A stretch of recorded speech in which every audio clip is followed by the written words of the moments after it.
Hi friends, இன்றைக்கான recipe என்னென்னு பார்ப்போம். இன்றைக்கி வந்து ஃபிஷ்ஷில் வந்து தக்காளி தொக்கு அண்ட் தக்காளி தொக்கில் ஃபிஷ்ஷு எது வேணாலும் சொல்லலாங்க. ஃபஸ்ட்டு வந்து ஃபிஷ் வந்து மேரினேட் பண்ணி வச்சுக்கோங்க. நான் வந்து முன்னாடி ஒரு 2 நாளுக்கு முன்னாடி ஃப்ரை பண்ணியிருந்தேன். ஸோ 2 ஃபிஷ் இருந்துச்சு. சரி டிஃப்ரெண்ட்டாக செய்யலாமே அப்படிங்கிறதுக்கோசரம் அந்த 2 ஃபிஷ் மேரினேட் பண்ணி வச்சுருந்த ஃபிஷ் எடுத்து கொஞ்சம் மீடியமான சிம்மில் வச்சு இது நல்லா வந்து நம்ம எப்படி வந்து ஃபிஷ் ஃப்ரை பண்ணுவோமோ அதே மாதிரி ஃப்ரை பண்ணி எடுத்து வச்சுக்கோங்க. ஸோ சிம்மில் வச்சிங்க அப்படின்னா தான் வந்து அந்த மசாலா எல்லாமே வந்து எண்ணெயில் வந்து கரைஞ்சி போகாது, ஃபிஷ்லேயே இருக்குங்க, ஒட்டியே இருக்கும். நீங்கள் அதனால் ரொம்ப சிம்மில் வச்சே வந்து இந்த மாதிரி ஃபிஷ்ஷெல்லாம் வந்து ஃப்ரை பண்ணிங்க அப்படின்னா மசாலா வந்து அது கூட இருந்து சாப்பிடக்குள்ளே நல்லாயிருக்கும்.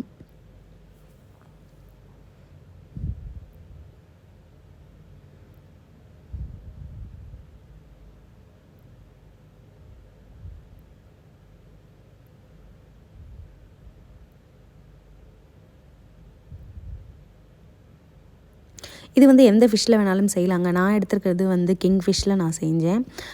நீங்கள் வந்து எந்த ஃபிஷ்ஷில் வேணுனாலும் செஞ்சுக்கோங்க. தக்காளி தொக்கில் நம்ம ஜஸ்ட்டு வந்து ஃபிஷ்ஷை போட போகிறோம், அவ்வளோதான். கொஞ்சம் டிஃப்ரெண்ட்டாக வந்து இருக்க போகுது. ரொம்பவே வந்து சாம்பார் அந்த ஃபிஷ்ஷு குழம்பே வச்சியும் அதுவே போர் அடித்து போயிருந்தால் நீங்கள் இந்த மாதிரி ட்ரை பண்ணி பாருங்கள். இந்த மாதிரி ஃபிஷ் எல்லாமே வந்து வறுத்து எடுத்துக்கோங்க. எத்தனை ஃபிஷ் வேணுனாலும் நீங்கள் போட்டுக்கலாம். ஓகே, அதே எண்ணெயிலேயே வந்து பார்த்திங்க அப்படின்னா இன்னும் 2 ஸ்பூன் போல் தேங்காய் எண்ணெய் வந்து போட்டுக்கோங்க. தேங்காய் எண்ணெய் ஃபிஷ் குழம்புக்கு அந்த மாதிரி யூஸ் பண்ணிங்க அப்படின்னா ரொம்பவே வந்து தேங்காய் எண்ணெய் வந்து நல்லது தான், நல்லாயிருக்கும் டேஸ்ட்டு. ஸோ அதுக்கப்புறம் நீங்கள் ஜிஞ்சர் கார்லிக் வந்து பேஸ்ட்டு போடாமல் இந்த மாதிரி நீல வாக்கில் கட் பண்ணி வச்சுக்கோங்க. அதுக்கப்புறம் ஒரு வெங்காயம் எடுத்துக்கோங்க. அது கூடவே வந்து கருவேப்பிலையும் போட்டுக்கோங்க. இதை நல்லா வதக்கிடுங்க.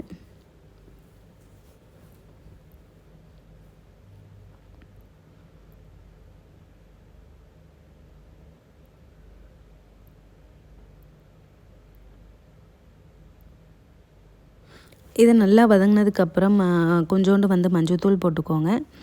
மிளகாத்தூளும் மல்லித்தூள் அதுக்கப்புறம் குழம்பு மிளகாத்தூள் கொஞ்சோண்டு போட்டுக்கோங்க. போட்டுட்டு இதை நல்லா மிக்ஸ் பண்ணிவிடுங்க.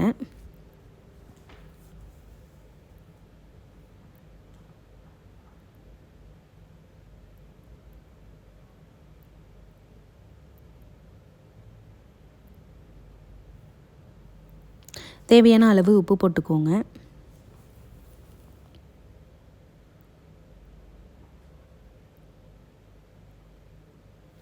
அதுக்கப்புறம் தக்காளி வந்து நீங்கள் கட் பண்ணி போட்டுருந்தாலும் போட்டுக்கலாம், இல்லை பேஸ்ட்டாக யூஸ் பண்ணிங்க அப்படின்னா கொஞ்சம் நல்லாயிருக்கும். ஸோ அதனால் நான் ஒரு தக்காளி போல் எடுத்திருக்கேன். அந்த தக்காளியை வந்து நீங்கள் மிக்சியில் வந்து பேஸ்ட்டாக பண்ணி எடுத்துக்கோங்க.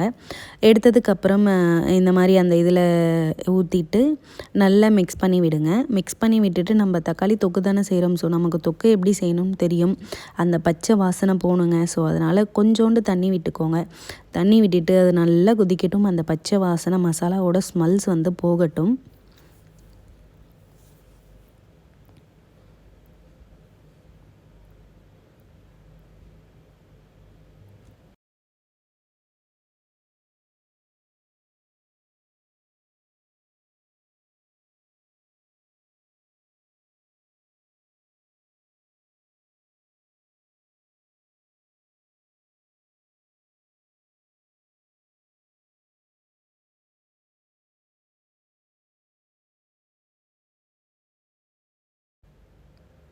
இது நல்லா ரெடி ஆகட்டுங்க. ரெடி ஆனதுக்கப்புறம் என்ன பண்ணுறீங்கன்னா, அந்த பச்சை வாசனை போயிடுச்சான்னு ஒரு டேஸ்ட் பண்ணி பார்த்துக்கோங்க. பார்த்ததுக்கப்புறம் அந்த ஃபிஷ் இருக்குது இல்லைங்களா, ஃபிஷ் வந்து எடுத்து போட்டுடுங்க.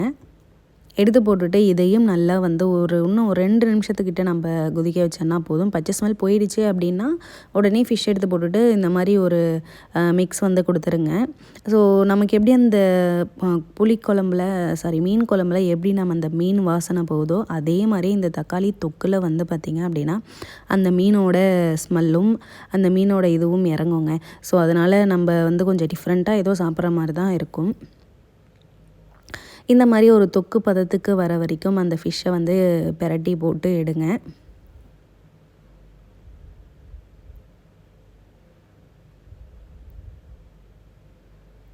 ஸோ எடுத்துகிட்டு இது நீங்கள் வந்து ஒரு இட்லி தோசைக்காகவும் சாப்பிட்லாம், ரைஸுக்கு மதியானமும் எடுத்துகிட்டு போகலாம். எல்லாமே வந்து நல்லா தான் இருக்கும். அண்ட் ட்ரை பண்ணி பாருங்கள். ட்ரை பண்ணி பார்த்துட்டு கமெண்ட் பண்ணுங்கள், நீங்கள் பண்ணிருந்தது எப்படி இருந்துச்சு அப்படிங்கிறது. கொஞ்சம் டிஃப்ரெண்ட்டாக பண்ணி பார்க்கறதுல வந்து தப்பு இல்லைங்க.